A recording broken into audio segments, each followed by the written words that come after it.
Hello and welcome to the God is a Geek podcast. My name is Adam Cook. I am your host for episode 415, and I am joined by a wonderful cast of people. And if you're watching on video, you can see who they are already. It's that simple. But for those listening in the pure audio form, they can still tell I've still got a cold. Has Mick Fraser? I haven't. I don't have a cold, so the joke's on you.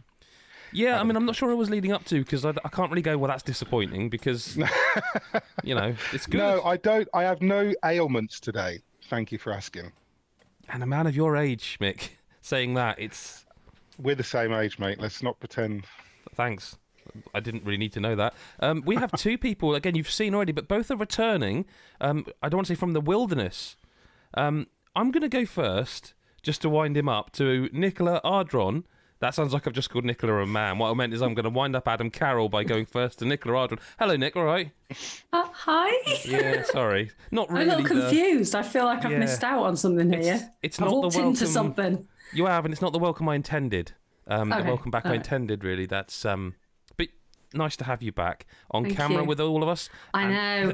I'm going to say this was... I was a little anxious about this. I'm not going to lie. Trust me, you stopped caring at some point. got That my sounds book. bad. My book's there. I'm very Yes, well indeed. read. Yes, whereas just above you on the video, Adam Carroll has just a door. That's just a door. I've got a Christmas tree. Yeah. All right, Mick, it's my turn now. Get over yourself, okay? Jesus. No, but in fairness to him, Adam, at some point this podcast is going to be like an exciting twist, and that tree will be gone because it'll be that Christmas. time of year. Don't say it's Christmas, mate. You know what I do for a living. Don't say I the can't C wait word. for Christmas. Thanks. Are you Christmas fans? Massively. Adam's not. Fills it with I dread. am. I love Christmas. I just don't Do you? like work. Just yeah. doesn't like people sending letters at Christmas. He's I I don't know Yeah, why it's you a say humbug. that. I don't know what. I'm a bar anything- humbug. Can't be asked for Christmas. you? Just me. I didn't. Nah. Can't be bothered. We've I love it. Dinner? I love Christmas. I'm worse than the I like kids. presents. Don't get me wrong. I like getting gifts. Well, this is what Christmas is all about, after all, as we all know, right? That's the Season presents. of giving. Yeah, but like, Season of getting. Yeah, exactly. I don't like where this is going, Mick, if I'm No. completely honest with you. I think I'm going to move on to talk about games, because we should do that. We're a video game podcast. And there's a lot of them about. Well, sometimes, but by the end of it, I'm not so sure. And at the start, a little, a little bit were.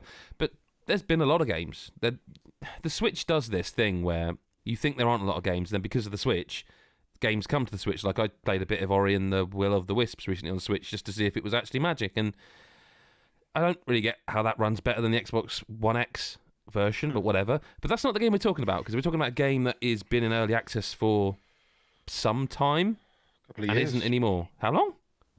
Couple of years, I believe. Wow. I want to say 2018. I'm going to Google You it, can. 'cause we can do that nowadays. You can say 2018 and you don't even I have to think- back it up. You're a games journalist. It's fine. Yeah, fuck it. It was definitely 2018, There you go then. That's what it was. and it wasn't You're right. political.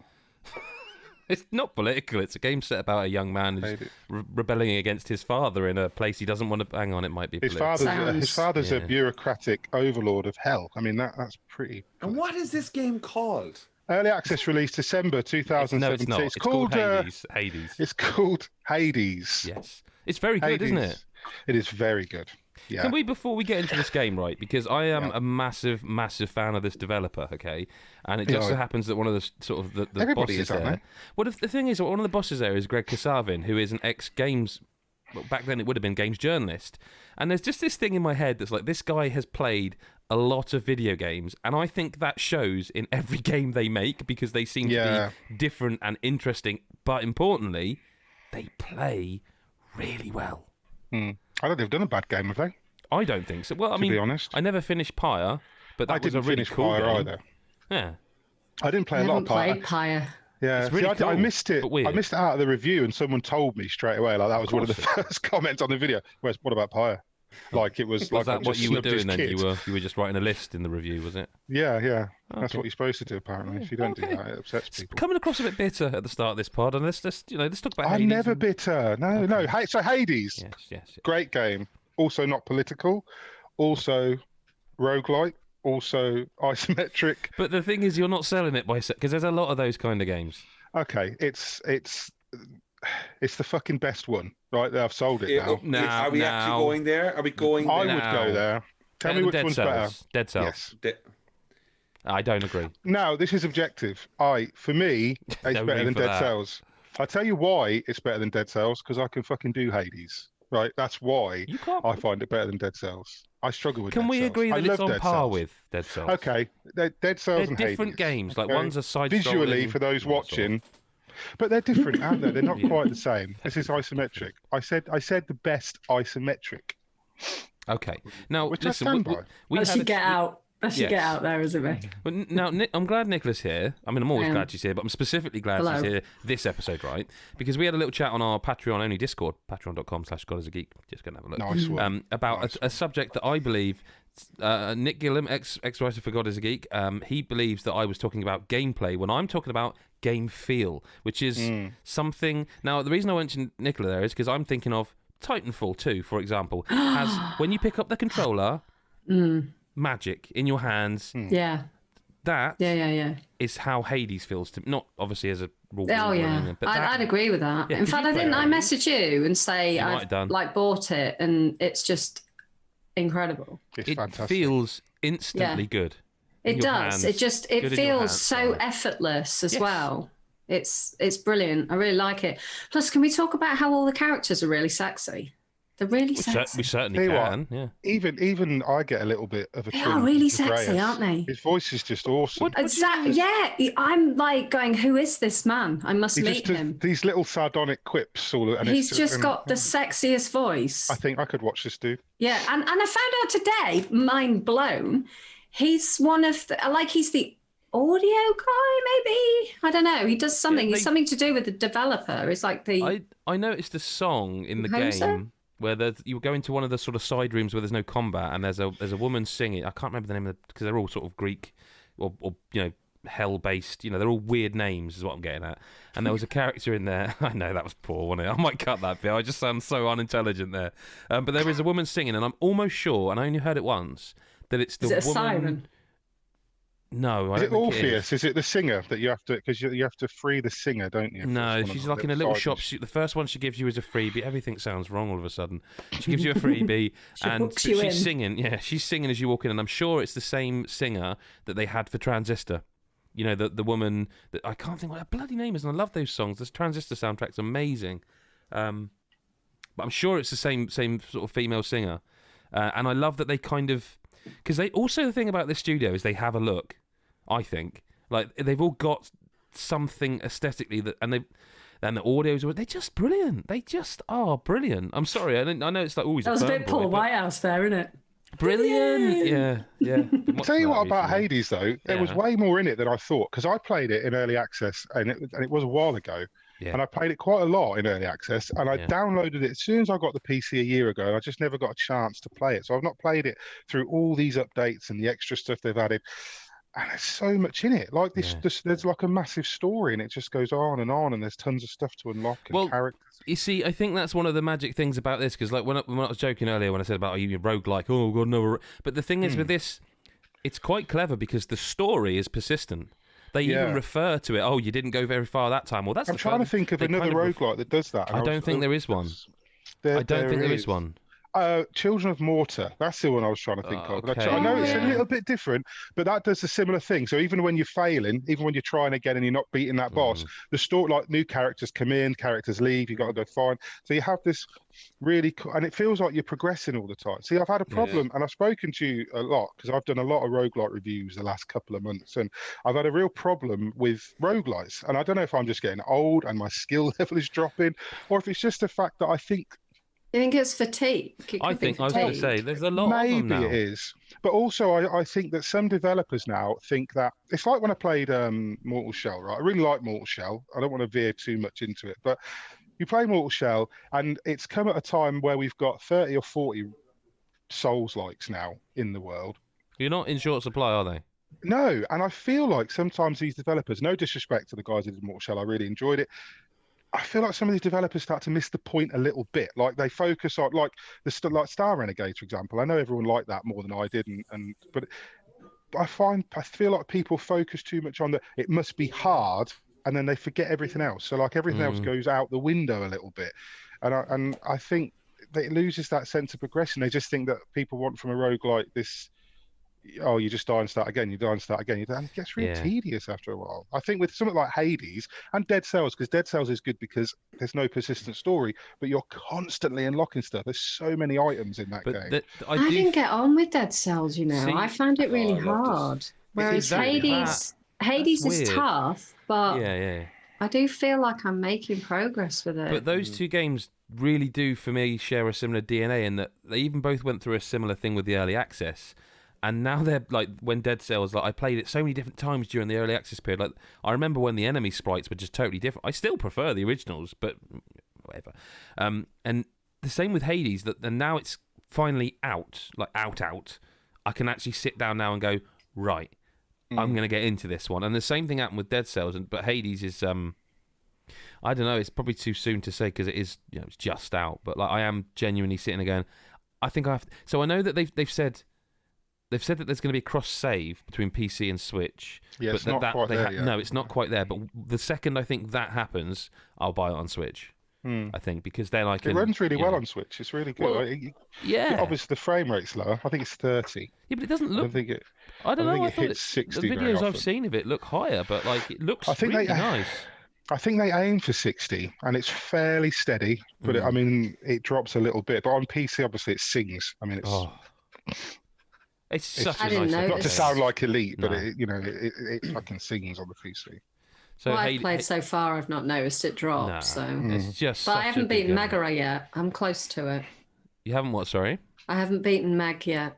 Okay. See, I couldn't beat her until I tried. Have you used the shield? That was and as soon as I got hold of the shield. I've only just unlocked it, to be fair. Yeah. As soon as I got the shield, the next couple of bosses were quite I've easy. only done I think it's like 6 runs I've done or something. You're doing fine. Then I'm you're not very good. still learning, though, aren't you? I'm not very good. What I found interesting. I just really like all the characters in it, though. They're all so cool. Yeah, big time. I hadn't played it for ages, and I mean ages, because again, it's a bit like Rogue Legacy 2, actually, where I played the early access and was like, okay, this is that. Not touching this now until it's out. And I picked it up literally just before starting this because I knew I was going to need a bit of footage for this podcast to drop in. And I started playing it, and I must have literally stopped mid-run because it loaded up, and I was literally in the middle of a dungeon. I was like, shit, but suddenly the that controls, it's out like now? magic.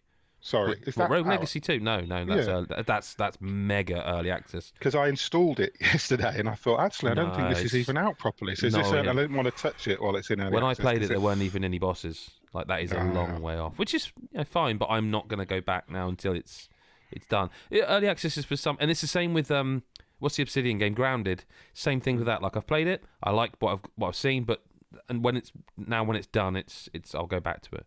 Yeah. Same. Yeah. Adam Carroll, not playing Hades, No, but it's been a while. it's been a while. As Stain to say, bad band, but Bad song, bad song. just bad It's- everything.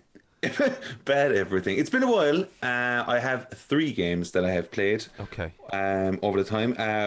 They have been discussed already, but one of them is the most recent one is probably Super Mario All Stars. Now.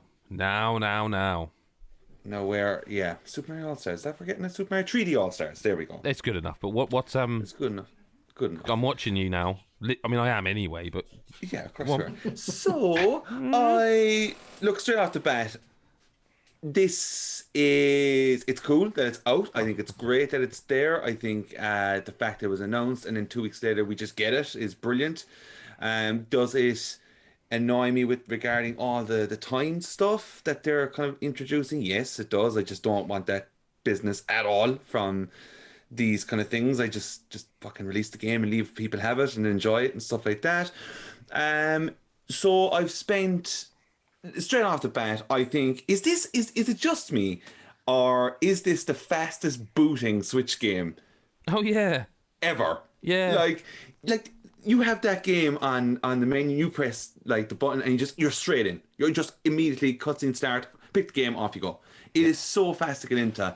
I have been the main menu, let's be honest there, and the content. It's a bit underwhelming. It's just a bit underwhelming. It's 3 emulated versions of 3 old games. And you got the soundtracks. Okay. I mean, Okay. But do we deserve a bit more for the old plumber? But this is what I put in the review. We'll never know this. Do you not think that there might have been? Am I being too kind to them? There might have been more had we not been in. Just gesticulate to everything. Everything we're in. I don't know. I think like here's the thing.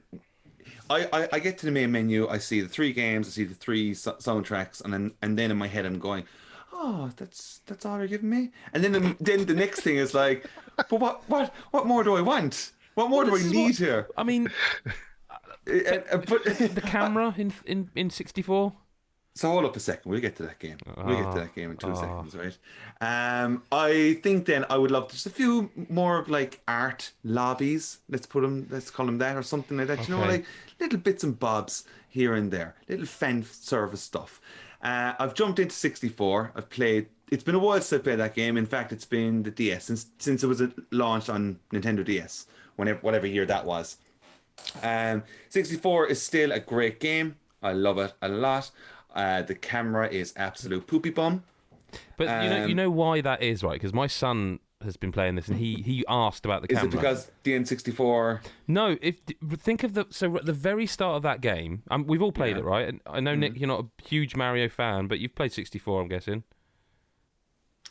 Moving on, very quickly. I don't know. I actually don't remember. Okay, I never played it. What? I never played it. Moving on. At the start of that game, Adam, just do me here now for a minute. Solidarity, mate. At the start of that game, they literally introduce Mario, and it's a Lakutu holding the camera. He's on the cloud. Comes along. To this day, I believe the reason you can't just rotate the camera is because the camera is not actually moving. You are controlling Lakutu with that, who is filming you. He's literally got a camera on a fishing line, hasn't he? Then fine, he's a shithead. No, but what I'm saying is I think... He's a poopy bum. They stuck so much... Exactly, Nick. They stuck to that idea so much that they could have actually put a better camera and didn't. Well, look, they could have. Like, this is the thing where, for this particular release, those little tweaks should have been put in. Yeah. Because that game, the difficulty comes from that camera. Yes, yeah. And that's just that, But overall, it's still great. I still really enjoy it. It's a fine little package to have. I think the pricing of it is great. It's great if you haven't played those games. Oh, Christ, yeah. Do but by God Almighty, they should have put in Galaxy 2. Like, that considering the lack of stuff, Galaxy 2 being thrown into that pie would have been like, that's really what I wanted. When I sat there and went, that's all they give me. I went, art lobbies, Galaxy 2, gimme. Like, that's the thing. But they could, right, just maybe again too much credit, they could release Super Mario 3D All-Stars 2, and they could put Super Mario 3D Land in it, Super Mario Galaxy 2, and I need a third game now. What, 3D Land Sonic is in, Spinball. like, 3DS one? Yeah, because that was technically 3D, and a brilliant game. That was good. And Super Mario 3D World, they could put that in there. I know they're doing that. No, you're probably right, but they could. Look, we should have just gotten Galaxy 2. Let's not be fine. I wanted it. That would have been pretty cool to have in a full package. All right? And they've got a console for you. It's called the Wii. Yeah, I know. But look, I still have to go through Sunshine. I'm enjoying everyone getting frustrated with Sunshine, apparently. Everyone's just kind of still annoyed by how frustrating that game kind of is. In certain parts. It's the camera. Yes, well, look, I'm looking forward to it. I'm enjoying the package, okay? Going into another remaster, Tony Hawk 1 and 2. Oh, God. I got that game. I was excited, and I think it's brilliant. It is. Oh, I thought you were going to say it wasn't then. I was like, ooh. No. It is fantastic. It's everything that I wanted it to be. I am dog shit at it. Yeah, we talked about this a little while ago. I don't remember being muscle memory or something this poor at it. Like, when I say poor, it's like I just feel every place I go to, the 2-minute clock starts and I just panic and I'm just falling constantly. Have you seen any of the videos of people? Like, I saw a video of someone who, the downhill one, I think 2, I think it is. You only get 2 minutes, but you can go into overtime. Yeah. So I saw someone do a 6-minute run on that, and they had like 5 million or something by the end of it. It's like it's a bit like so. I play guitar, and when you watch some of these YouTubers play guitar, it's almost like you fucking don't bother anymore because there's no point in me doing this because there's this bastard, But I've seen people get like 1 million in warehouse in 60 seconds. Yeah. No, I think like everything, like the package is great. I have yet to really do anything like online or see what people are creating in the parks and stuff. Seeing videos and stuff, they look fun and like all that. I can't believe how like I just remember having way more parks and stuff. I'm surprised by how little they're actually like how little parks. How many there is overall, But I thought, have I rolled in like Tony Hawk's 3 and 4 and maybe that's possibly because they give you some of the moves from 3 and 4, like the wall. Yeah. Because I remember was it in 3 where you were in like a residential area where they were building a house. I can't remember. It was like outside, and you could Minecraft, go. You could go on roofs and all sorts. Still Minecraft. I'm gonna have to Google it. It was Minecraft. I take it I'm the only one who never played Tony Hawk. Skateboarding, isn't it? But it's bothered. But I still think though, like this is the thing. Playing that game, no, I feel for someone like you, Nick, who's never played it, would if you played it, I guarantee you'd actually like thoroughly enjoy it. Like the game is just that's a big guarantee. No, like that game is a lot of fun when you get the flow. Like when you do you shoot stuff in it, Adam? Yeah, it's usually my question. Yeah, do you shoot? I do like, but like Tony Hawk. No, it's so it's not really that technical. It's just like there's a lot of cheesing. Is it a bit like SSX Tricky? Like, because I did play a lot of that. Kinda. I liked SSX. It would offer that kind of ballpark enjoyment. This is not a simulation. Like the stuff when people get these 1 million points, it's like you're doing things and they are sort of switching between tricks in a way which I think is physically impossible. The sort of rapidity of the movement is like I don't think that's humans doing that. But like when I was first playing this, or something. Yeah, is that what it is? Yeah. That was like when I started, I completely forgot about like you just hold down X to go. Like I was kind of I was focusing on like pressing up on the D-pad. That's like, Skate you're thinking of there, I think. There's things like that. And that's another thing as well, actually, is when I first started playing the full version of the game, I remembered like a few hours in, I was like, fuck, I'm bad at this. And then I realized I'm using the analog stick. I've never used no, D-pad. It's D-pad. always D-pad. Yeah. Do you know what I mean? Like, so having to go back to the D-pad for this game but it in would 2020 help is if like the modern consoles had good D-pads as well. Like there's something I'm looking forward to with Xbox Series X because that's got the D-pad looks like the Elite one. I think. Well, it's not that particular one, but it is one that's like looks decent on the Xbox Series X. And now I can't even think what the PS5 stick D-pad looks like. Huh. Yeah, probably. Yeah. But the last thing I want to say that I just simply do not enjoy is about this game is the new soundtrack. Oh. The new sound. Like about half of it. There's too much rap.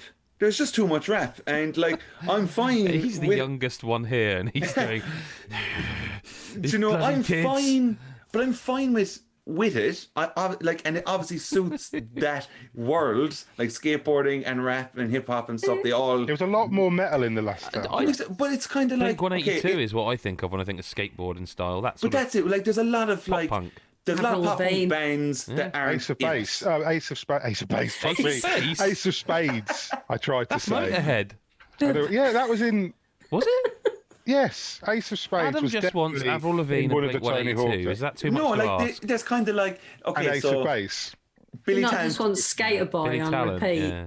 Billy Talent in it. It's great. I actually ended up liking Machine Gun Kelly, that tune, which is kind of just like I am 30 years old and I'm saying I like Machine Gun Kelly. It's like Jesus Billie Christ, Eilish what's happening? Oh Jesus, she's great.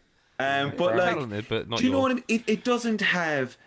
It just simply does not have the same weight as what that soundtrack did. There's one song on there that I just had on. Well, so all the original soundtrack is still there, but they've added something like 20 plus new songs. All of it's there. I'm pretty certain it is. I mean, I'm not. I don't know. It's not me going. Oh, well, I don't know, but I feel There's like a song on there repeating. called "The Struggle" by Black Prez featuring someone, and it's just I've just had it on loop at work when I've been working.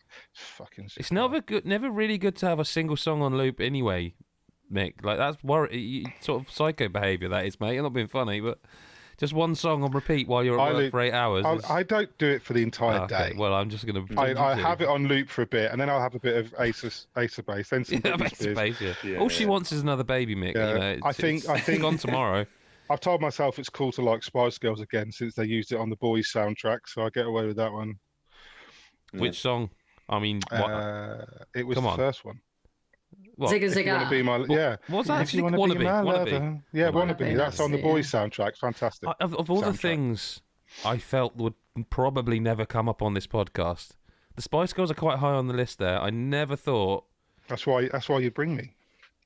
Have you seen the Spice Girls movie? Spice World? No. Yes. No, I went to the cinema to watch that movie.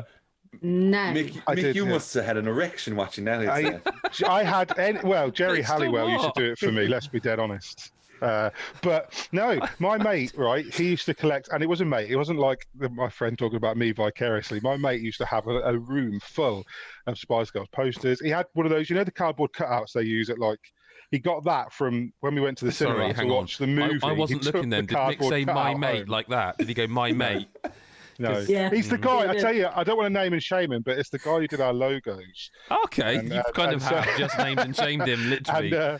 And yeah, he was massively into the Spice Girls. I was just massively into Jerry Halliwell. Was it the music? Was he into the music? I think he really liked the music. Yeah. Okay. He really liked. I'm not going to judge. I'm not going to judge. Maybe he was very progressive. He was very much into girl power. I'm not judging. I'm judging. I won't judge. I'm judging. If Spice Girls got into Tony Hawk, I'd have a bit of fun with that. Yeah. Like two I become one. preferred the work. Really perfect. So inappropriate. I preferred the work Jerry Halliwell did in Knave than in Spice Girls. What are you talking about now? Knave? Don't pretend you don't remember what I genuinely don't know what you're talking about. I feel this is taking a very dark turn. Don't Google Knave, kids. Mick's friend told him about. Yeah, right. Adam, look, get us back into the games, please. Tony Hawk is great. I thoroughly enjoy it. Okay. It's fantastic. It looks amazing, by the way, I think. The lighting and stuff is all good. Yeah. And then the last game that I went into that I like to say for last is a game you guys, when I was last on, which would have been when we last recorded, you were literally going to go and buy it, weren't you? Yeah, and I did that. And I played and finished Spiritfarer, which, Nicola, you also played. Yeah. And you reviewed it, in fact. I did. So great game. I went. Did it make you cry, Adam? Did you weep? So here's the thing. I didn't really know. I didn't know where this was going to go. Like, I didn't know what this game truly was, and I just remember seeing what it looked like visually and being like, "Oh, that looks really nice."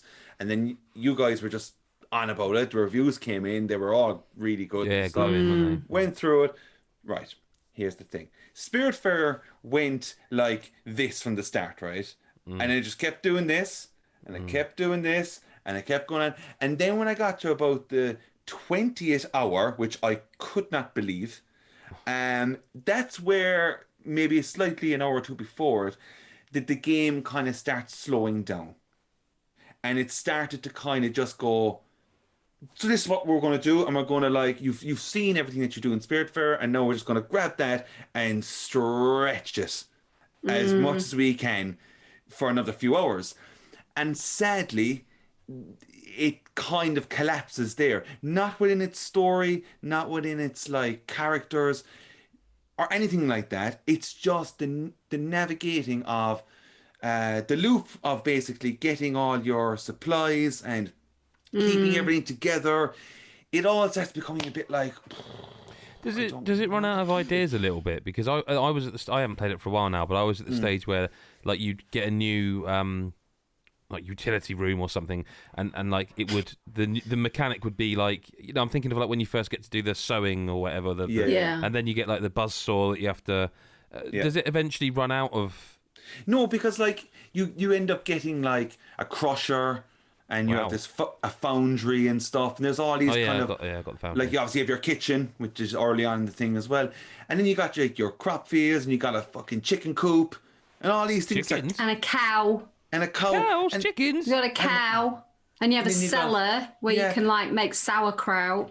Yeah, and then you got a prick of a sheep who's on the fucking boat with you, who ends up getting cranky and eating your crops. Eating all your crops. Wait, when you say so you then have to have like hundreds of corrals everywhere. So do you mean like the sheep that you shear, or is there one of the characters that's a sheep? Because obviously they're no, because you can like rescue lots of sheep. Yeah, I got 2 and I was shearing them, but it just occurred to me that that's weird because the characters are animals.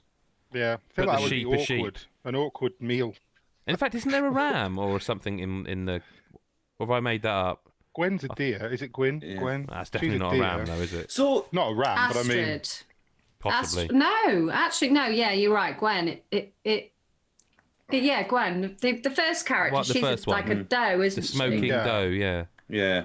Like all the characters in general are all fantastic. Like everyone is great. Did you find though that I didn't like that fucking when you frog. first start it, you have like Summer and Alice and Gwen, and then you've got Astrid and Giovanni, and like they're on the boat for quite some time. I mean, I haven't yet sent one away yet, not one. Yeah, you kind of they're with you for what seems like a while, and then you start to obviously take them to the Everdoor. But then the ones that come in towards the latter half of the game are barely with you. And it doesn't feel like, it does kind of tail off a little bit. It's not like that they've run out of ideas, but I think they maybe stretched it. Yeah, that's too long. Because it's like the game. I do would love most it though. I compare it absolutely to. adored it. It reminds me of Animal Crossing in a lot of ways, and not just because of animals, but because of the crops and the kind of repetitive. More so Harvest Moon, I think, in ways. Yeah, okay, fair point. Like I think like even navigating around the ship is very satisfying. It's the control, the feeling, it's very tight. But then there's like all these upgrades that you can do for your ship.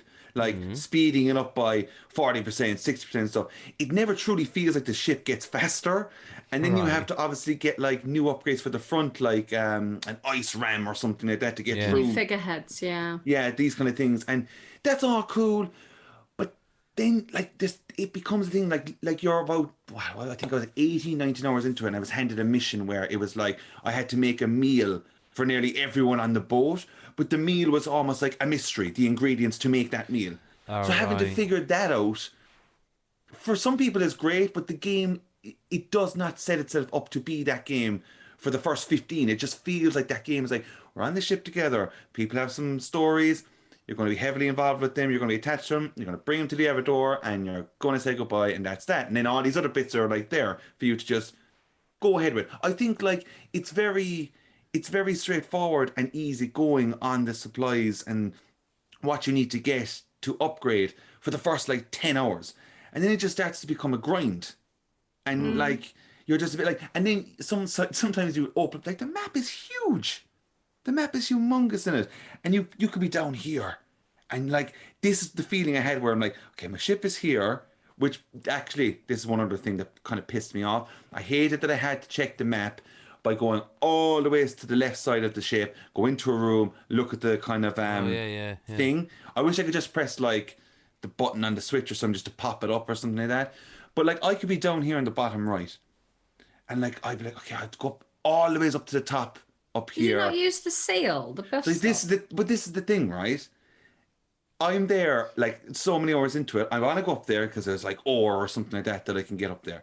I'm like, okay, there's the seal, but he's up there. And then I go, all right, will I do it? But then I look and I see the fucking clock thing about to go into nighttime, which just stops the ship. And I'm just like, then I just kind of go, oh, damn, like this is just, and then you have to go back to bed to sleep to get up in the morning. You know, these kind of Very elements. Animal Crossing. Yes. But these elements to this game, I appreciate it, but then at the same time, it just pushes it a bit too far.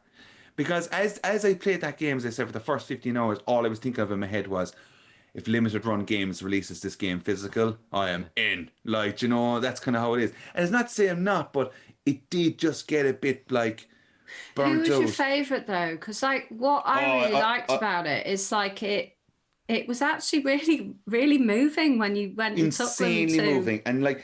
the Everdoor. I have to say the strengths are in the storytelling. Like, and its visuals, to be honest. I loved Alice. Alice was so sweet. Yeah, she was. Made me cry so much. She was great, and that whole, I think every single Everdor moment was just like. What about Summer? Amazing. People seem to overlook Summer, right? I Because really she's like like Summer. a snack. Yeah. But like her, when I finally realised what she was talking about with the dragon, it just hit me really clever. so hard, because she kept saying like, oh, I really tried to to accept this dragon, to love this dragon, and then you realise why, what she's actually talking about. And I haven't played past that, so I don't know. It's very affecting. But actually. I think from what I've just realised what she's talking about. Because in my head, I thought she was talking about depression, but now what you've just said, thinking about what she actually said, I think she's talking about a physical person. Or have I guessed wrong? No. Okay, I'll just more carry on an playing ailment, it. I know. But it's good. Yeah, I think it's definitely worth everyone's time. As I want to go back to it, but I really do. But it seems so long. It is crazy a long. Little too long. Yeah, it is crazy long. I didn't think it was going to be in like an RPG length, It is a little too long. And there's nothing really wrong with that, because if it stayed the way it was for the first 15, I'd be happy to play it for another 10. It just got too tasking for me, and even down to when I upgraded my ship or other bits and bobs. When I looked at because you go to is it Albert is the upgrade Albert guy? the shipwright. Yeah. It's you go to him and he's just a prick, and he's kind of funny in his ways. Come on, he just dad jokes are coming out the. He just has this Wazoo? Is that yeah, he does those kind of things. But it's kind of I'd upgrade my stuff, and then I'd be like, cool, and then I'd be like, oh my god, there's another 3 or 4 upgrades to the ship, and I'm like, and all the currency, is it glims? Glims, yeah. The and thing is I can't go up, and you're like, oh my god. Right. I kind of had, I know what you're talking about, but I would be playing it, and I'd kind of be feeling a little fatigued, because I was really trying to play as much as I could before I did the review, because we got code right on release day, if I remember rightly. It was quite strange, because we were offered it, and I said yes, and then it didn't come until the game was basically out. So yeah, so I was I'm trying to play as much as I can so I can review it, and then I'd be getting frustrated with the length of time that it was taking to do it all. Yeah. And then I'd go and do one of those events, where you for the bright jelly, or to catch the lightning in a bottle, or the Bruce and Mickey event where you're catching the pulsar rays or whatever it is. And they were just so beautiful with the music and stuff. And all of a sudden I'd just soften again and go, oh my God, this game. Yeah. What it does really well also is I'm pretty terrible at when I played Animal Crossing, for example, right? People get anal about their houses and stuff, which is just what you should do anyway, I guess, in those games.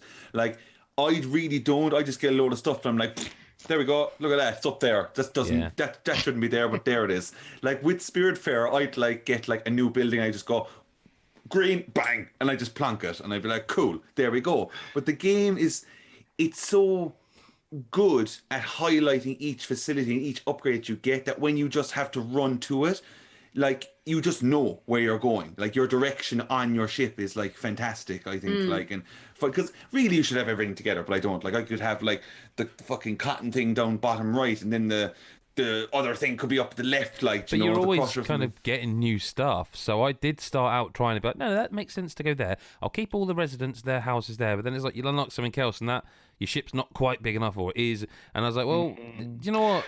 Really, I spent more time arranging rooms than doing anything else. I even went and just ground glims, and then went and farmed a load of stuff just so that I could make my boat bigger. I've got a massive boat and then fuck all on it, because I kept going to. Mate. I wanted to. I just wanted to extend my boat. Yeah. And then fill it with stuff. Right. But I didn't bother filling it with stuff, because everything, I can't even say anything now. Everything's small. Everything on the boat. You've gone down a dark corridor here with me. I'm sorry. You can't help it on this pod. No. It was not you. It's him taking me down it. Yeah, Adam, Jesus. Yeah, okay. But look, at the end of it all, I think it's a really, really lovely game. I think it's on my list. It's on my Game of the Year list. It's on mine currently. Yeah, I think it's there. It's visually incredible. The soundtrack is lovely. There's a lot of just loveliness to it. I genuinely haven't cried as much at a video game than I can't even think of a game where I've sobbed that much. To be fair, I've actually yet to check. But is this like Thunderlord's first game? No. No. The other. Oh, Christ, what was the game before that? It was similarly pretty, but not like this. Not this. Yeah. Well, look, it's really cool, and I think if people are kind of sick of Animal Crossing in a way, you could give this a shot. It's not as. I can't be asked Animal Crossing anymore. I haven't played. Let's not. We'll wait for Game of the Year there, Mick. Don't you? Well, it's funny though. You mentioned Game of the Years, right? And how everyone's saying this is probably at the moment. It's September, late September. This is currently on that list. Do you know a game that I thought would be on my list, and it isn't? I mean, you probably do because it's literally the next. Well, that is another one of them. Spelunky 2. It's not on your list. It's not, man. No.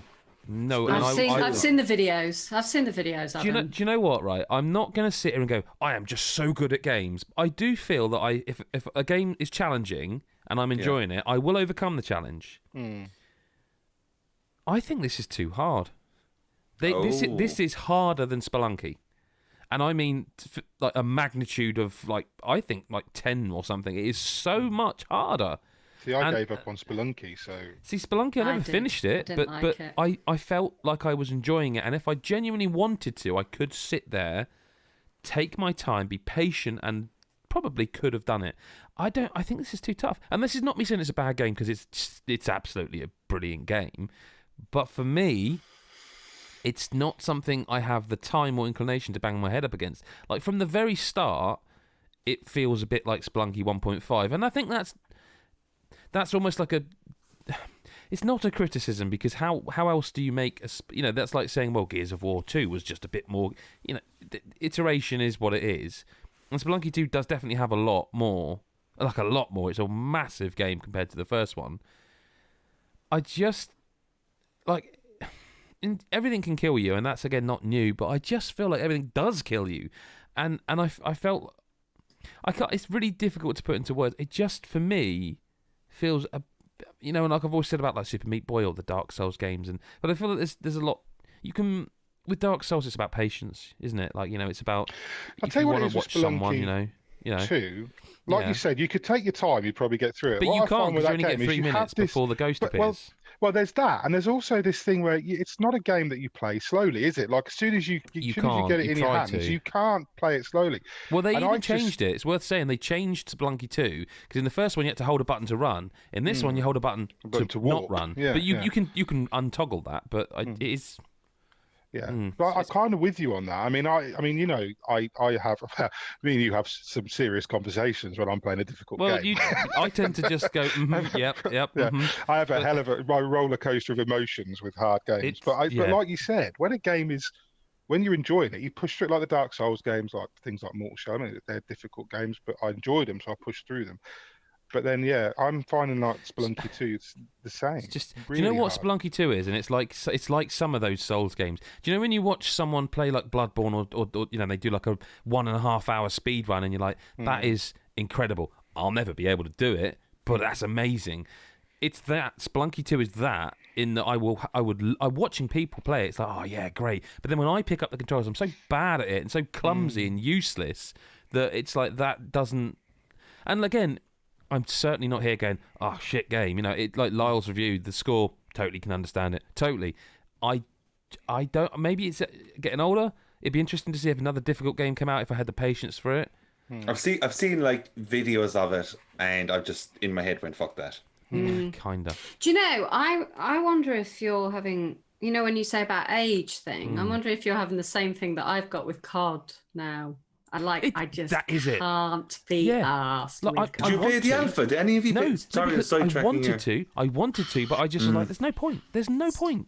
Cannot be fagged. Like we play Deep Rock Galactic. We haven't for a while. We should very soon, but that's co-op. and I enjoy that now because I can do stuff. We're a team, but like I said, I saw the COD and I was like, "Oh, I want to," but you're kidding yourself. It's just I know that, like, I used to be quite good at COD. Same once upon a time, and I just I can't be dealing with it. I just like being sniped by somebody from. And snipers are apparently brought back for this one as well. Oh, big time. I just, that was one of their things. I saw a video my friend had done where he was just getting killed, like literally spawn, bang, died, bang, you know, dead. Yep. And I was just like, fuck that, I can't be arsed. I can't be arsed with it. It's just, I haven't got the reaction times anymore, and I always felt like that with COD multiplayer anyway. I was always more Halo, like Destiny. No, I liked it. I would move around. Like, see, the thing is, my play style, I would move around, and they've taken away all of the tools that I had to combat the reflexive kind of play. Yeah. Like I would.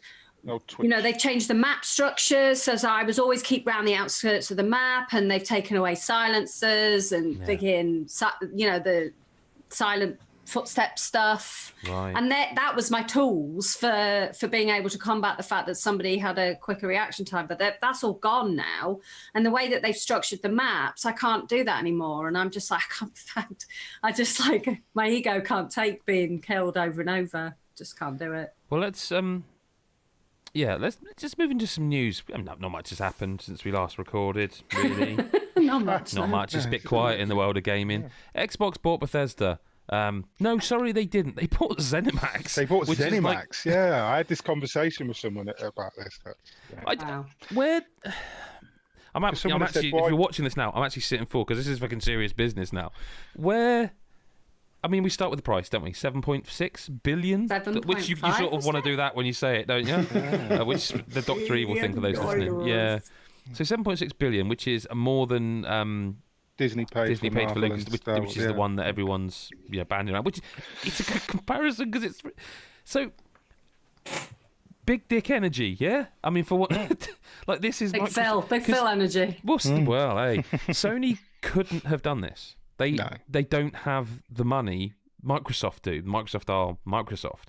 I feel like Microsoft were backed into a corner on this and just went, you know what, fuck it, buy that. But they've got like 20 plus first party studios now. Just for those who aren't aware, then this means that they now own Doom and id. Yeah. And the engine, presumably, id Tech, Quake, Wolfenstein, Fallout. Fallout, Rage, Dishonored, Prey, The Outer Worlds. No, that's Obsidian. That's Obsidian. They've got Obsidian. Yeah, but that's what I'm getting to that. About. But this is just Bethesda. This is just Bethesda. Rage is one that people have forgotten about. Prey, Dishonored. They do own Deathloop. They own Ghost. Adam, you'll know the name. Ghost what? Tokyo. What's Ghost? Yeah. Ghostwire Tokyo. Ghostwire Tokyo. So apparently they are going to honour the. I didn't know that Ghostwire Tokyo was a PlayStation exclusive, by the way. I knew we all knew Deathloop was. I didn't know. Maybe. But Deathloop we knew about. I didn't remember ever hearing that. That was news to me. Elder Scrolls.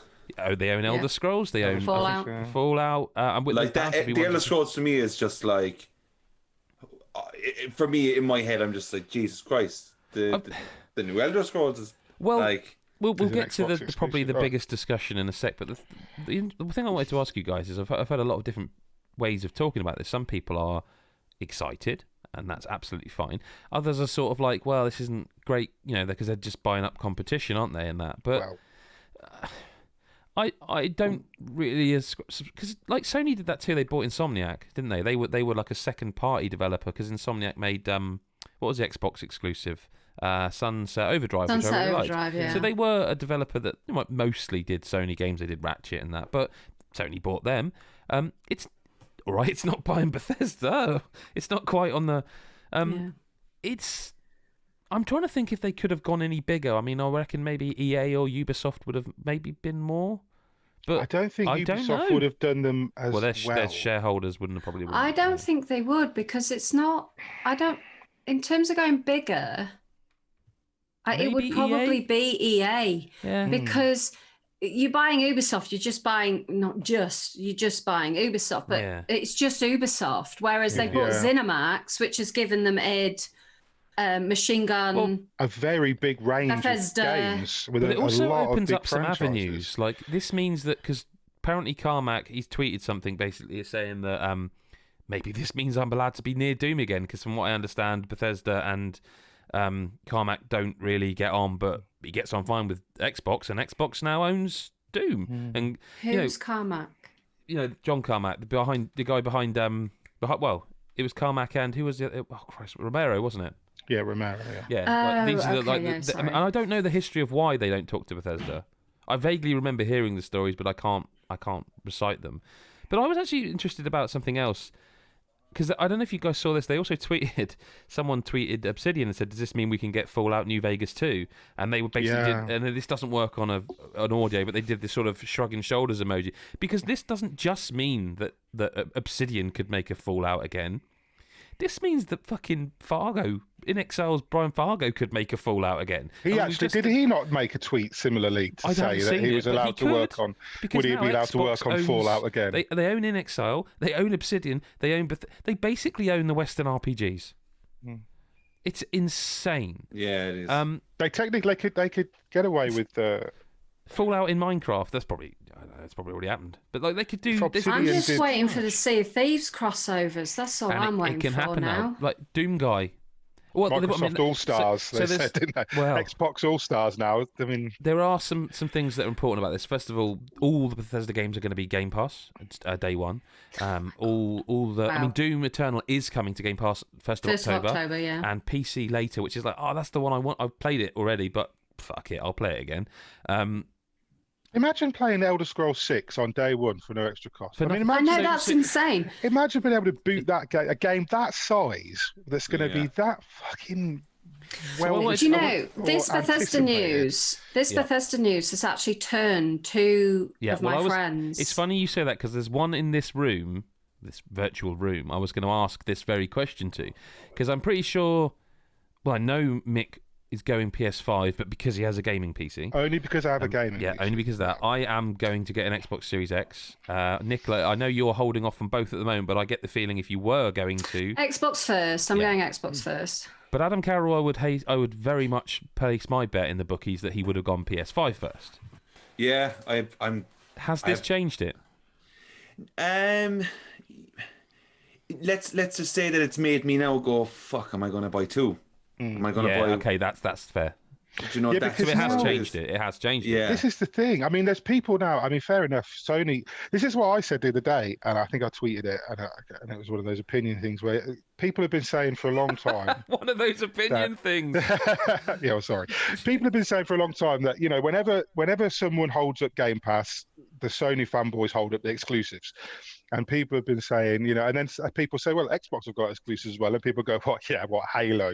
What's happened to Halo? Thieves! God, everybody forgets about Thieves! Also, why is Halo looked at like, I don't get it. I'm sorry. No, well, people didn't I'm not the biggest celebrate Halo 5 as much, did they? They didn't. I liked Halo 5. I did as well, but what I'm saying is... That multiplayer, man. Yeah. But even then, even if you took Halo and Gears and Forza as the big Xbox, do you know what I mean? Like, Sony had more. Sony have always had more exclusives. They've been able to wave exclusives at everybody. This might be the last year that they can say that. This is what I'm saying. Might be the last Christmas. And that's what I feel like Microsoft, in a way, when you're backed into a corner, when you back a company like Microsoft, with Microsoft's fucking great big wallet into a corner, this is how they're gonna react. And I mean, they played a fucking blinder, didn't they? I mean, if they'd have bought Ubisoft, everybody would have gone, Jesus Christ, they own Assassin's Creed and watched. But Bethesda or ZeniMax to buy that company, I mean, that turned fucking heads, seriously. Because it's the second biggest acquisition in the history of gaming. The second biggest. Would you like a guess at the first one? What the biggest is? You will never get it. Tencent. Fuck you, Mick. Zynga. It was Tencent. You knew that, Mick, you bastard. You just led me down the garden path there, like a filthy. Well, if you imagine, right? If I was bought Supercell, by the way. If I was a consumer, If I was a consumer, which I am, but I play a lot of games. Like, we do this, right? Don't we? So let's be honest. I'm not spending an awful lot of money on games. You don't need to be a game critic to get free games anymore. Just fucking subscribe to Game Pass. Well, yeah, but my point is, if I had to buy one console, if I could only afford one console, I had to choose now. I'd be fucking really difficult to choose because I really want God of War. I really want Forbidden Horizon, I really want those. But if someone said to me, "Well, you buy that console, you can't have Elder Scrolls 6." That's my thing. That's exactly Starbound. Like as soon as that news dropped, I was like, if I still don't have an Xbox on the day of the new Elder Scrolls game, I'd be like. So we're getting into it now. This is the thing I wanted to talk about. Again, this is the thing that nobody knows yet. And the only comment has been from Phil, Big Phil, at that, saying basically we will judge each game on a game-by-game merit. And the question, the question that is the answer to is: so will all the Bethesda's games be now Xbox exclusives? It's going to be a question of dollar, isn't it? Personally, I think Elder Scrolls Fallout are too big.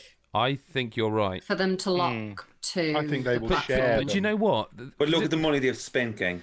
But the thing is, the money they've spent. Why block off more money? You're leaving money on the table. PlayStation. Yeah, but why do that? Here's the killer thing. People who are going, no, they didn't spend all this money to do that. Think about it, right? If you still release the Elder Scrolls 6 on PlayStation 5, PlayStation owners have to pay $70, 70 quid or whatever, to play that one game. As Xbox, who, by the way, still profit from every penny of that $70, they can go, or you could buy an Xbox and it's in Game Pass. Day one. No pre-ordering, no going to the store. It's just there. And, by the way, so are all the other games from that studio you clearly love. So and an Xbox One S costs as much as 4 games now. Yeah, so you can offer... For the price of 4 full games, you get an Xbox Go One one S further than that. You can actually get all the all-access program if you can get hold of it, or, the pre-order situation has been what it is, but you could go all-access, and you've already got Game Pass and the Xbox Series S. Done. And you not only can get Elder Scrolls 6, but whenever that may be, which could be 2, 3 years, whatever, we don't know, you also get every other Bethesda game. Yeah. I can't understand the mentality I see sometimes on Twitter when people want to argue. I mean, yeah, maybe it is only Sony fanboys, but I can't get the people who say Game Pass is trash. Where does that come from? How can you call a service like Game Pass? It didn't start out well. Like, it didn't start out how it is now. Nothing does in gaming, does it? No, but what I'm saying is Game Pass was very small to begin with. Like, Nick, you probably remember it as well. It wasn't. It wasn't. This I saw it, and I was like, "Why would I want that? I've played all those games." Nothing to shout about, and that's exactly it. It was all old games. Now, they've shifted it by saying, it's day one big games. I still think that's mad. I still think it is mental, but I think that's the time when I suddenly my ears pricked up and I was like, oh, okay, was when they said Gears of War 5 was going to be on day one. And I knew I was going to be playing Gears of War, Gears 5, because they've changed branding. Yeah. I knew that I was going to play Gears because I love Gears. And the fact that it was then, they were saying, oh, no, and it's not just Gears, it's Gears Ultimate. It's the Ultimate Edition that's day one on Game Pass. And I was like, oh shit, I don't have to buy it. I can download it. And like, the thing is as well, is obviously games come and go on Game Pass. I noticed actually that Vermintide 2's come back on because it was on at release and then it's gone. It's now coming back on. There was a Bethesda game that was about to leave and now isn't. Which one was it? Rage 2? Might be. There was one that was... No, it was Dishonored. It was one of the Dishonored games, I think. It was just about to leave. Dishonored 2 it was, because I was playing it. And it was just about to leave Game Pass. It's not now. No. Well, see, this is what I was going to say. It's like, games are coming and going all the time. And like, I'll go, like Alien Isolation's on there, for example. And I'm like, I might give that a go at some point, but I'm a little bit scared. I'm a scaredy pud, so I probably won't. And that is a terrifying game, by the way. I can't play it. I've tried. I can't do it. I like Vampire was on it, and I downloaded Vampire and I played it for a bit, and then I kind of fell off it, and I thought I'll go back to it, but it's now not on Game Pass anymore. So I'm a bit like, oh well. And now though I sit there and I think, oh well, Fallout 4's on it. That's amazing. I can play Fallout 4 and blah blah blah. And now I don't have to worry about it going. I don't have to worry about it disappearing. I was thinking like Fallout 76, obviously you played a lot more than I did, but that was a game that did, hang on, did that go free? Or didn't it? It's got us that stupid subscription model now, hasn't it? No, that's an extra thing. That's like a premium thing. I wonder if they'll keep that. I wonder if Xbox will maintain that. But that's what I was going to say is that Bethesda games get into Fallout often 76 but they often have things in their games. Not always. Like Dishonored, I don't think does, but a lot of their games do. Like think of the horse armor. Remember that? They have a lot of that stuff in there, wasn't it? Yeah. So Microsoft will still be able to make money back. Well, they're making bank on things like in Sea of Thieves, for example. Do you put Emporium? Yes. And I'm part of the problem because I just keep buying stuff. But you say part of the problem. But they are making money. Yeah, they are. And I don't know. I just it was one of those moments where like because just afterwards people were like, oh, hang on, are they buying Sega as well? And like normally you go, look, to be silly, but now it's like, do you know, nothing now would make you go. Because this is as big as it gets. I've quite liked the memes, you know, when they've been doing like a podcast or whatever and they've had Big Phil on. Yeah. And they're like going, oh my God, can you believe it? He's had an Xbox One S on his bookshelf this whole time and we never noticed. Yeah. And then they did that thing, didn't they, where there was like, it looked like there was a list on the back of his, like at the office somewhere. And they like, right, you know, zoomed in and it was like his shopping list where it was like, oh, tomatoes and some steak and buy Bethesda. It's just like, they were making me laugh, those memes. I genuinely feel with Xbox Series, well, with Xbox, let's just say with Xbox right now, it was as though they had a board meeting where they got everyone who was important in the company there and went, right, this whiteboard here behind me is a list of every complaint that people had about this generation of consoles. And then Phil's there, and it's the only time you see him angry, and he just went, none of this fucking happens again. Fix it. And so someone went away and made the console so powerful it didn't matter if the UI was shit because it would just be able to handle it. And someone went away and went, wow, let's have Obsidian in Exile. Bethesda. Mr. Gates, 7.6 billion. Fuck off. Whatever. I've got that down the back of my sofa, mate. You know.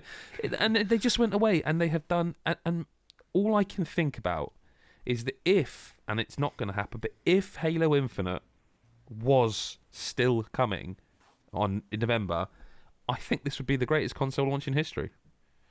And it's still the one thing no one's talking about, and it is true, is that on the day you buy this console, what games are you looking forward to play? Now, I would like to play Cyberpunk 2077. It's not going to be the upgraded version, but it'll still look better.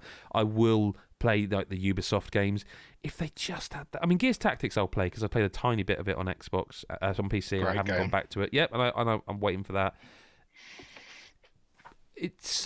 I think I still would say that right now, if you can only get one, I would say the Xbox Series X is not going away. Get it in a couple of months when, you know, because it's going to... What does Sony have at launch? Can you answer that? I could look at... Is Spider-Man at launch? Yeah, I thought Spider-Man was January. No, Spider-Man, Demon Souls, Destruction All-Stars. Right. See, this is because I pre-ordered it. I'm going to have it, and I'm like, what the fuck am I going to play? I didn't even know what's... And we don't know when Ratchet & Clank is yet. They said thought launch Ratchet window. & Clank was launch. See, I'll be happy with that console and Demon Souls. Launch window. I don't think it will be launched now because otherwise that is two Insomniac games on the release. And they might. I mean, there's no reason they can't. There'd be two different teams working on those two different games. Demon Souls and Miles Morales. See, this is the thing as well. I'm going to buy this console. I'm going to have to buy, like it with the Xbox. I wouldn't have to buy these games day one. I'm going to have to fork out that extra to buy Miles Morales and Demon Souls. Is Demon Souls... We're all in the bubble, aren't we? Like, we all write about games, we talk about games. Is Demon Souls... Spider-Man is definitely a big video game. Is Demon Souls... Like, if you said to people who are just sort of into games a bit, who play Call of Duty I don't think it is. It is for those who... It's for us. It's a big game for those who like the Dark Souls, who play... It's a big game for those who played Demon Souls when it first came out. That's who it's catering to, I think. Yeah. I think there's people who are going to buy Demon Souls now thinking that it's like that, and it's fucking harder than Dark Souls. Bloodborne was big. Bloodborne was big, and that's one of those games. I think people are going to be surprised by Demon Souls. I think people, especially people who've only played the Dark Souls... Let's be honest, though, it will be nice to play that game not running like ass, won't it? Yes. Because that game runs like ass. Yeah. There's no. What, Demon Souls?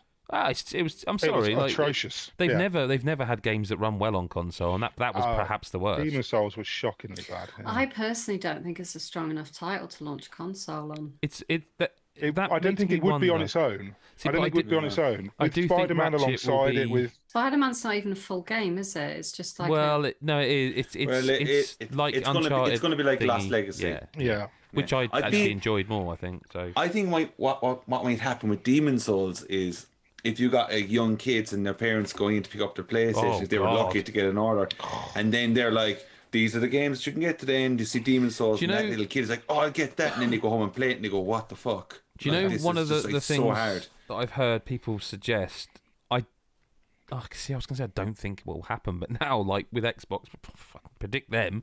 So Yakuza Like a Dragon. By the way, did anyone else notice? It's only seeing all the ads on Twitter that the abbreviation is Yakuza Lad, and that just tickles me for so many different reasons. But Yakuza Like a Dragon is a launch exclusive, isn't it? I wonder if they go into Xbox. Which I must admit, if I was definitely done some deal with Sega because there's a ton of Sega games on there. But if I was a Sony fanboy, I could. If Sony fanboys were up in arms about that, fuming about that, I actually could see their side because it's them that have bought the Kiwamis, the remakes, when they were only on Sony systems. But that's just business. Business is business, and eventually it comes down to. I mean, it's the same with the Bethesda thing. There was rumours apparently that Sony were trying to get timed exclusive for Starbound. And the tweet I saw, and it's pretty accurate, is that they might still be, but the price just went up a bit, didn't it? You know.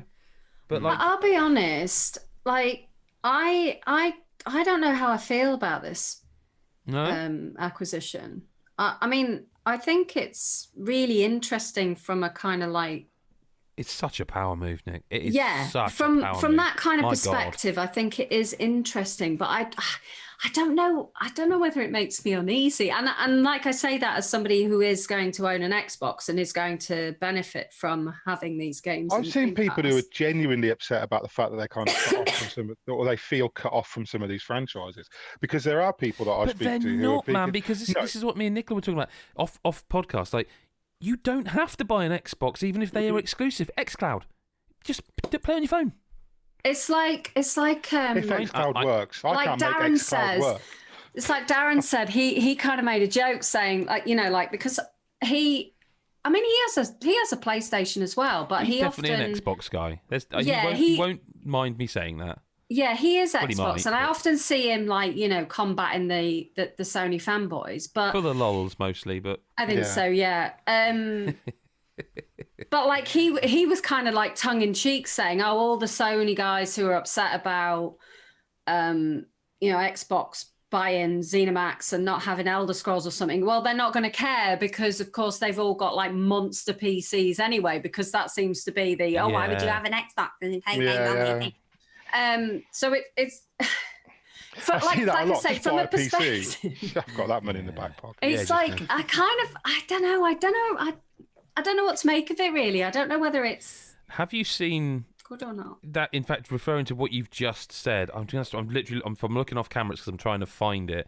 Here it is. So, have you some of the people who have made, like, I guess, memes of the Bethesda Xbox deal, who are very much, shall we say, in Sony's camp? Have you seen any of them?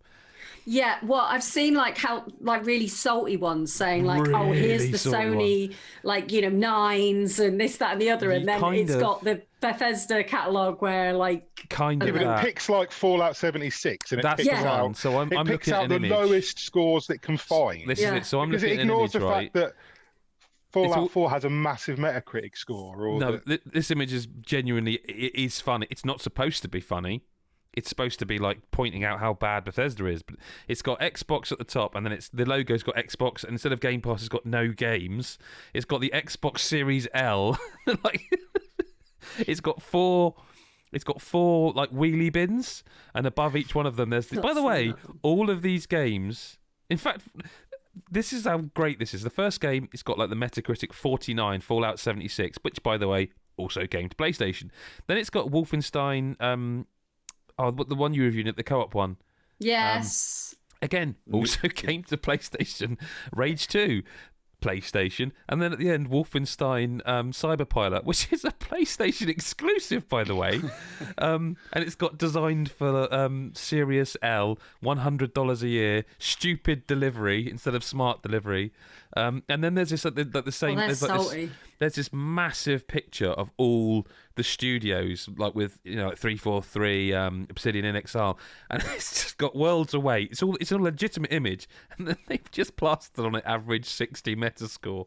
It's like, lads, I love the salty. I love a salty gamer. Showing, I'm a big fan. Should see. Do you look at the Metacritic scores of some of these games, man? They far outweigh. Doom Eternal's like 88. Fucking Fallout 4 is 84% Metacritic score. Yeah. 86 higher on PlayStation though. It's like 87% on PlayStation. Also, there is a thing where Bethesda games historically, like during the PlayStation 3 era, didn't run great on Playstation. Oh yeah. You remember the backwards flying dragons in Skyrim? And I was thinking of New Vegas, that game where I literally got stuck in the ground.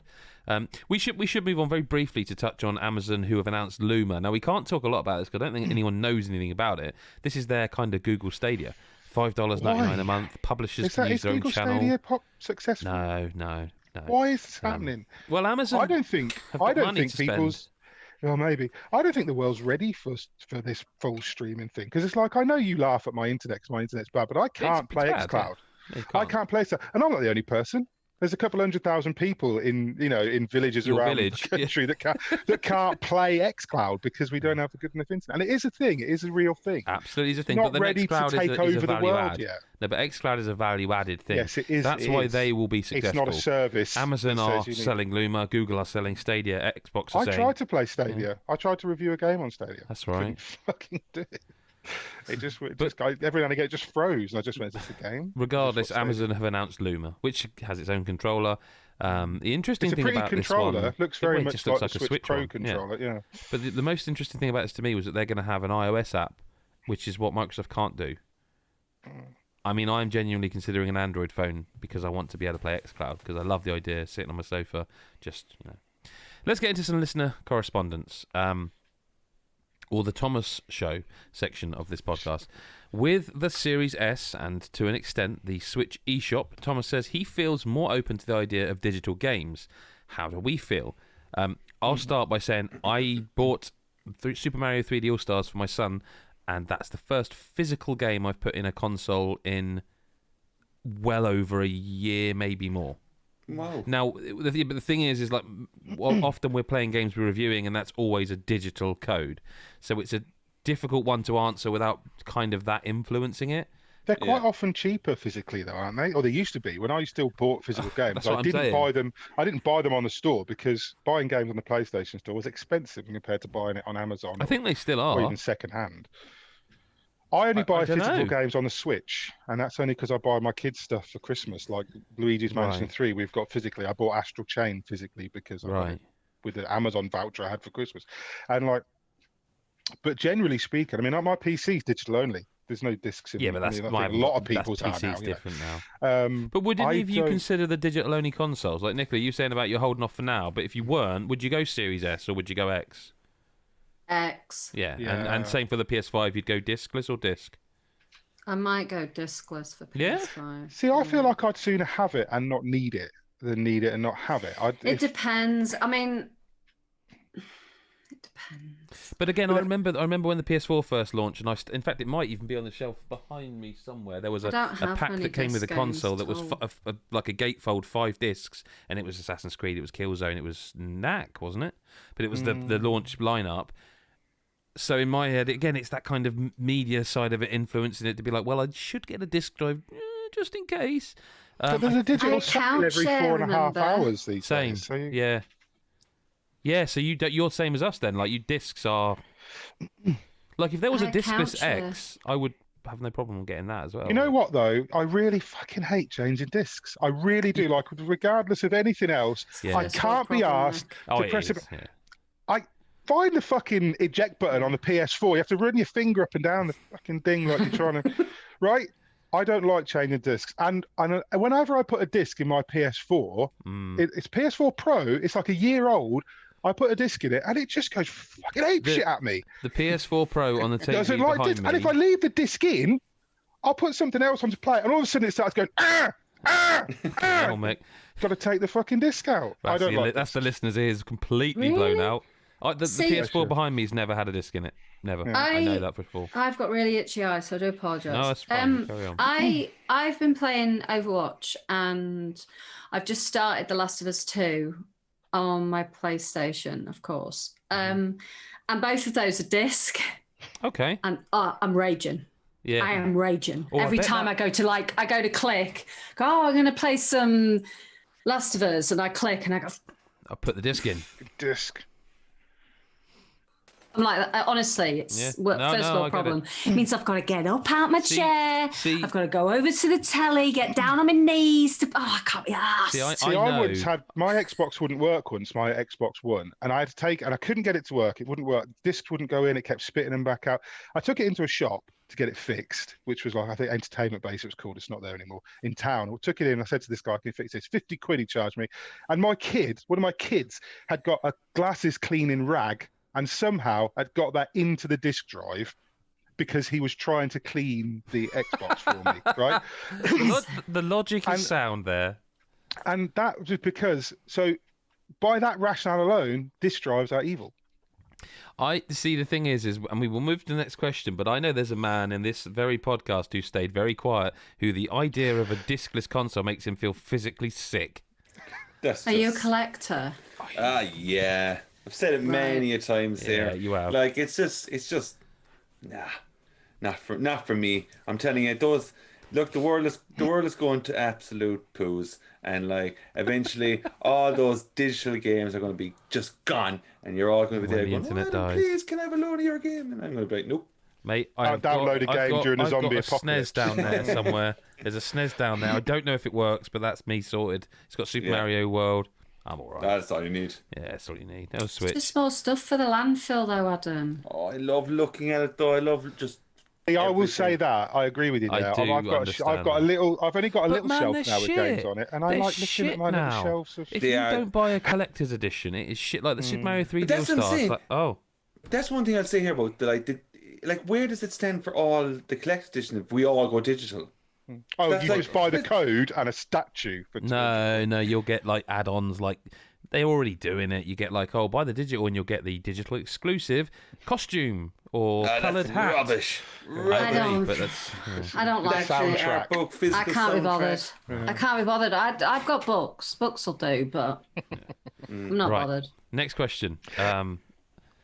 Fuck it, we may as well start with Mick. If you were to write a pornographic novel, what would be the first and last sentences? What? If I was what? If you were to write a pornographic novel, what would the first and last sentences say? It's not where she wanted me to put it, but... That's not a full sentence. I'm not finished. Oh, sorry. Oh, was that the sentence? Actually, that works. That works Brilliant. fine. Yeah, that's the sentence. It's not where she wanted me to put it, but I'm not finished. That's the first sentence in your book? Yeah, and the last. Even hanging. Okay, yeah, that works. It works. Mine would be it was the best of times, and the last one would be it was the worst of times. Nice. Classic. Go classical. Nicola, Adam, anyone? I can't answer that. Mine is just yeah, first and yeah. Perfect. Boom. Maybe a wallop at the end. Oh my. Bosh, oh my. That works for me. In terms of the question. I'm going to struggle with this one, which is going to make me sound like a real posh twat, but in these austere times, what's your favourite cheap treat? Do you know what I like? What is it? Ads. I really, really enjoy Tesco onion rings. What, like the big, crisps? The big bags that are like the big bag. They're just ridiculous. Cheap. They're rancid cheap and they reek. Yes. But like they are so nice. Jesus. Surely this is a pod. This is a yes. This feels like a crossover episode now. Yeah. Yes, that's a good shout. That's a good shout. Yeah.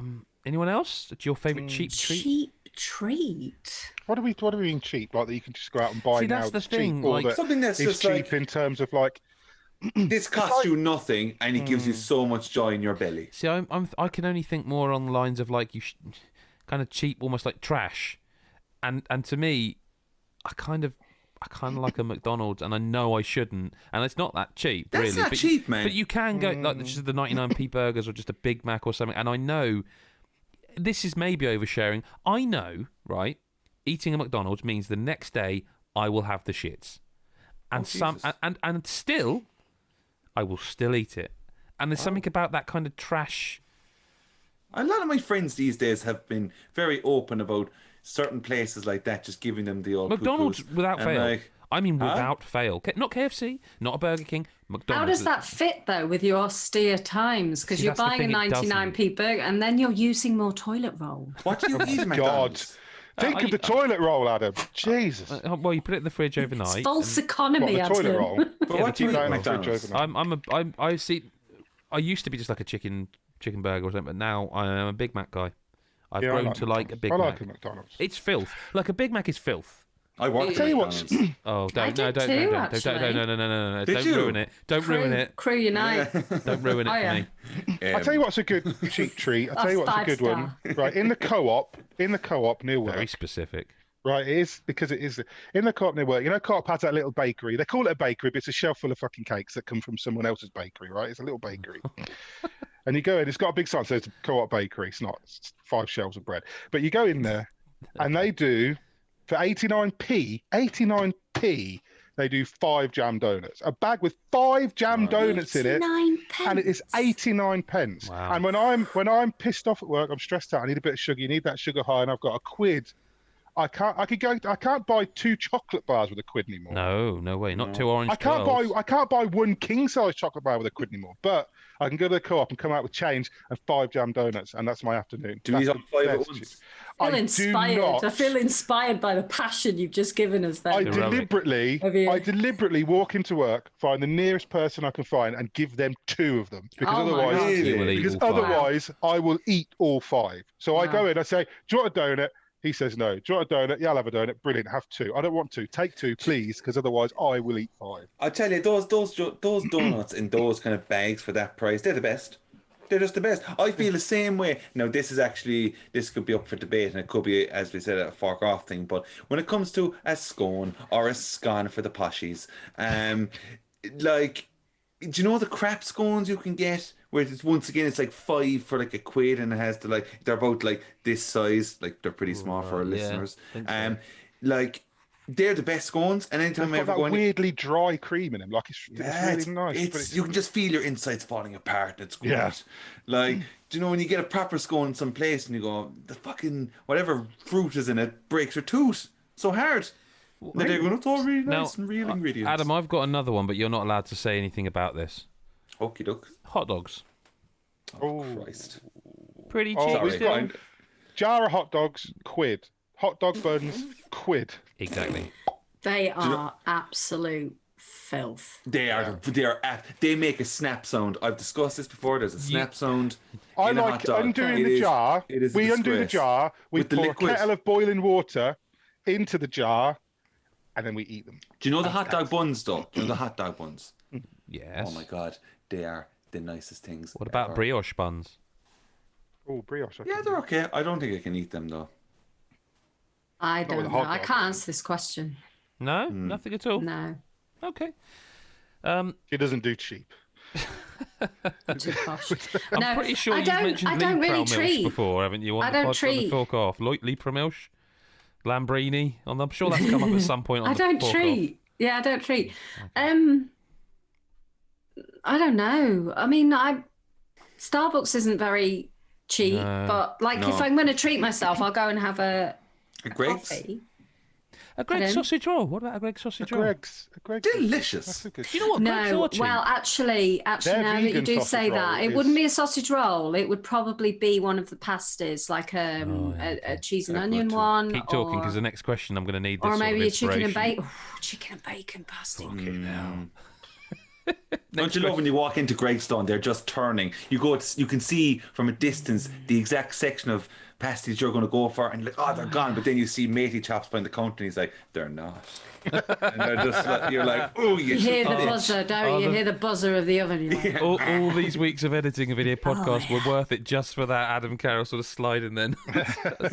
Fantastic. Right, okay, this next question we just got to get out of the way. We just got to get it done, move on, get it out of the way. Okay, so I read it and then we just go bang, bang, bang, bang. We just do it and it's done, because I don't think this is going to work. Because the question is, in the sexiest voice you can possibly muster, can each of you say the following line? How about coming back to mine for dinner, hen? See, the thing is, this is a very Scottish... It is, sort of calling somebody hen. Yeah. I mean, it's like saying it's Pashtun, isn't it, really? Do you know what I mean? It's Pashtun. How about coming back to mine for dinner, the hen? Maybe it's a typo and it's supposed to be then. Well, I don't know. I've got a cucumber and a couple of firm tomatoes in the fridge, and then we've got to declare the winner by democratic vote. So, the sexiest voice... Really, that you can muster? I can't do a sexy voice unless I have a cold, and then you can have the mine. lady on the switchboard at work, she enjoys my phone calls. But beyond that, how do you know that? Because she's told me. Oh, Jesus Christ! She's of advanced years, and she will ring me deliberately and say something. So it's like the episode of bloody Black Books where like Fran rings up Peter Serafinovich doing the shipping forecast. How do you do a sexy voice? Fran. Is it an accent, or is it that you have I think it's just taking it down a tone, isn't it? Is it the husk? This is just going to be embarrassing. Come back to my place, hen. Oh, is the person called hen? Come back to my place, hen. I've got a cucumber and a couple of tomatoes to play with. Are you voicing Elder Scrolls? Piers Morgan. Piers Morgan. Piers Brosnan. Sorry. Piers Brosnan. Yeah, that was Piers Brosnan. Piers Morgan. Definitely not a sexy voice. Come back to mine, pet. I've got a cucumber and a couple of tomatoes, and they're fucking yours. See? All you got to do is give them a polish. The trouble is with this is it reminds me of the Bob Mortimer thing where he says like, "Here, come here, love. I'll stick a banana in your bag." You know, I don't know. Just... This is what Thomas wants. This is all he wants, is for us to do filthy things. He never even asks us questions about games anymore. He just says, make Mick do something filthy first. Yeah, that's kind of, But he didn't know that Nicola was on here. And so, maybe Nicola can do it. I don't know. Nicola, can you do a sexy voice? Say Ibagum. Would it help if we all turned our backs on the cameras? Hey up, mate. Hey up, mate. How about you come back to mine, love? Got a cucumber and a couple of tomatoes in fridge. Oh, perfect. I like it. It's got Adam. It just... It's got Adam gone. He's gone. It's the accent, because like Nicola's got, and we've discussed this. It's not me suddenly. She's got a very strange accent because it kind of goes. I've heard you sound Scouse before, and yet that was as northern. It's all over the shop. My accent is all over the place. But that's kind of great because like when there was one bit on Fork Off, and you should listen to Fork Off, by the way. Very good podcast, and we're due to record one of them very soon. But there was a bit where I honestly thought, when I was listening back, like she'd just gone Scouse. Did I? What was it? Was I going? I can't remember. It just really sounded Scouse to me, and I don't know. You know a sexy northern voice? I just wouldn't. I'm not going to do it. A sexy northern voice. That's what he's asking you to do. I go back and find the Sean Bean voiced Marks and Spencer's adverts. Do you remember those? No, I always think of Sean Bean when he was in Lady Chatterley's Lover, when he goes, "You'll let me know when your ladyship wants it." Oh, Jesus. You'll let me know when your ladyship wants a lovely jam too. That's all I remember, Sean Bean. Polish my tomatoes. Adam Carroll, I knew someone once who found the Irish accent incredibly erotic. You can just speak, Adam. You don't even need to do a voice. Just talk. Just like that. I'm gone. I'm there. If I was come out of the pub afterwards and saying to somebody, "How about come back to mine for dinner, hen? I've got a cucumber and a couple of farm tomatoes in the fridge." So I'm there. I'm already there. I'm already got the cab. To me, he sounded like an Irish farmer then a bit. You sort of said it too quick, and it was like... But that's the way it's going to go. Like, to be honest, me being the vegetarian, if someone said to me, "I got a cucumber and a couple of tomatoes in the fridge," when I come back, I'd be like, "Yeah." How about... Brilliant. Could you do I it hope like... you're putting that on a steak. How about if I was to speak like this? Oh, yes, Adam. And you could be Ralph, and I'll be Ted. Yeah, because he was Irish, wasn't he? Ted and Ralph. That was an Irish. I'm sure he was Irish. I watched it the other day. Ted and Ralph, fast show. Fast show. I wouldn't be too sure about that now, sir. He was going all the time on. I mean, that's a really bad accent. I've never seen the Fast Show, really. The Irish accent's Right, really well, that's hard to ruined do this when you're episode not for me. Irish. I always think I'd get you at one of those ones. That's just ruined the whole episode for me. I'm sorry. I think Want to you come back can to mine do for it. some tomatoes and cucumbers? Oh, Tomatoes and see, cucumbers. I think you can do it, but I do think that you lid, have the to drop burr the on the first end of sentence. cucumbers is perfect. I think you've got to start with Come back to mine. I've got a Some cucumber. I don't- tomatoes you and know. a few Come back to mine cucumbers. there, hen. Hen. It's What would because you we say? have- You've got to weird. say something else instead of hen, because that's clearly Scottish. So you need to say what would Hey, be hey up, the love. equivalent in. Let us in retire your... to mine, bitch. Well, see, like I was like love, Fucking hell. love. What about the Hugh Grant thing where it's like, so I was just wondering if it wouldn't be inappropriate, but No. I've got a couple of cucumbers and Just say that. some firm tomatoes in the fridge, my dear. If you would like, no, the kind of stuttering nonsense, the Boris Johnson bollocks. No. Yeah, go on. What people in other countries think we talk like. No. Or it's Cockney. How about that? Come back to mine. No, Love. don't ruin it. I got no. some cucumbers. darling. I got 2 cucumbers, actually. You can have fucking both of them whenever you want, my darling. Lovely. Biggest fucking cucumber you'll ever if you see. know what I'm saying, love. And then, hang on, I've got it. I've got a couple of cucumbers and a couple of firm tomatoes in the fridge, and you can have them any time you want. Bosh! There you go. Last question. If you were to rewrite each other's Twitter biographies, what would they say? Oh, God. Oh, God. I don't even know what Twitter is anymore. I've pre-prepared these. I've written 3. Oh, You've good. done Let's homework. do I was going Yeah. to pretend He's a swat. He's a that I was swat, just Nick. like a Does this all the gangster time. rapper, but it would have been so obvious that nobody would have. This is that brilliant. Okay, so Adam Carroll, fearsome bearded Irish warrior. I've got a friend called Adam who's kind of a courier. Growls like a beast, isn't allowed yeast, likes a good feast, but doesn't eat meat. Peace. Hey! Fantastic. It is yeast you're not should allowed, really right? have wrapped that. I actually like Mate, that. I've got more. Was that is yeast you're not allowed, right? Growls like a beast, isn't allowed yeast. Yeah. That's a very specific fact. his bio, it's to about throw in there. him. That's It's fantastic. actually very good.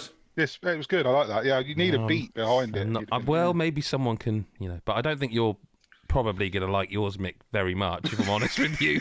I'm fucking used to it. It was let's just say it's the first one that I wrote. So, Mick Fraser. Again, this is obviously his bio, so it's as if he's written it. Far more of a deviant than you will ever realise. That's fair. I write about games and complain to Adam about how hard they are, then beat them and act all cool like it never happened. That's also accurate. Massive penis, hashtag deal with it, hashtag right up ya. Absolutely accurate. In So maybe all you did like the aspects. ending. Yeah. I really do need to rap, Nicholas, because it's another rhyming one. Oh no. Okay. I'm nervous. Mine didn't rhyme. I mean, you No, yours balanced didn't. out I with a wrote yours massive first. penis fact. Yours was either the first or bashed out at the end really quickly. Nicholas is. Someone can put a beat behind this. Like me in the bedroom. This is gonna be cringe, but I mean, fuck it, we've come this far. May as well go all the way. Come at the king and the king will swing, but come at the queen and I'll break your thing. I'm like Britney in that I'm not that innocent. I'm a pirate, a killer, at least the equivalent. They say that every dog has his day. I've got a beagle and I'm fucking bay. Right? Seriously, you've missed your calling there, mate, man. I'm telling you. I love it. It's really good. That I was think the best we one should I have felt. It was the longest. as Thomas, you're going to be listening to this. This needs to be the user correspondence every week. Make him do well. it. No. I want know- a Phil Spencer one next week. I want one. Do a Kojima. No, but I don't know nothing about them. Like the fact that I know Nicola has which isn't Nicola. It's not a defining feature that you have a beagle. In fairness, but You're telling me Oh, you right. couldn't write a 10-second know. rap about Kojima? I mean, I want to know whether Britney. I mean, genuinely, if I was analysing my own brain, I would think, where did I'm like Britney in that I'm not that innocent. I'm a pirate, a killer, or at least the equivalent. Which is, I think, a great rhyme, but it does make me wonder why I thought of Britney in that moment. You're just spitting bars, man. Because Britney's Sometimes, not that Sometimes innocent. it just takes you. Yeah, but I don't know. I don't know now. Is that offensive saying you're not that innocent? I don't know. It's Don't everything's overthink Don't it, man. overanalyze it. No, They're lovely. you did little well. You rhymes didn't that ask were a dead, single you know. question about whether know- mine was offensive. You never said, was that offensive? But I I'm knew. a- But, you Fuck know, it, I'm- nail I'm him. your- And then but yours was I'm a supposed lady to of be a certain offensive. age, you Well, know. fair, It's, that's fair. it's fair enough to assume that that is the case, that I'm not innocent, Adam. Fair I don't point. think that... You definitely know. have a child. Exactly. So yes. And a beagle. And a beagle. They beagle. both found their way into the rhyme. Exactly.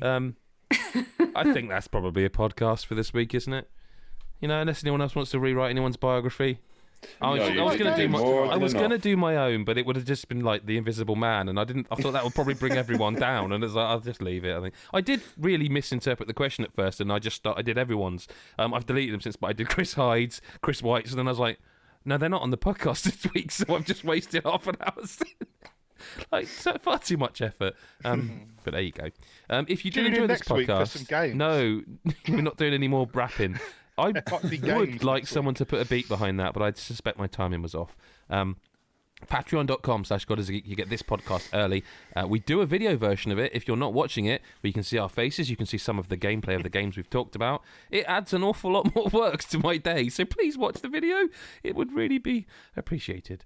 And you get to see all of our lovely faces smiling and laughing. And I know it's really rare, but people who are working in games having fun and laughing together. Who knew? YouTube.com/GodIsAGeek for that. You can follow us on Twitter. You can follow us on Facebook, Instagram. Have I forgotten anything? I was in the street. You can't do that at the moment. Oh, no. Well, you keep your distance. Seems pointless in that case, really. Well, yeah, maybe. Fucking Thank you, everyone, for being here. Nicola's debut on-screen appearance. Smashed it, of course. Adam Carroll looks like he's going to say something, or he's just happy. I'm not sure. Well, look, I'm going to eat loads of food in a minute, and I can't wait. Well, drink some wine. Is everyone about to go and have dinner, or was it just me and Ad? What's everyone got? Let's close on this. I got a big ass pizza. I don't actually know, because I usually do the food. Oh. And we started at 5:30. It's now 7:30. So they're all starving now. They're all in the So I'm kind of hoping that there's been some initiative shown whilst I've been in here. And what's the likelihood in terms of a sort of percentage scale on that? I mean, if there's 11%. Initiative, it'll be a pizza, which I'm not unhappy with. Fine. But you should never be. I'd eat pizza all day long. I'm a little bit anxious, to be honest, that I might not have anything ready. And I'll have to do something.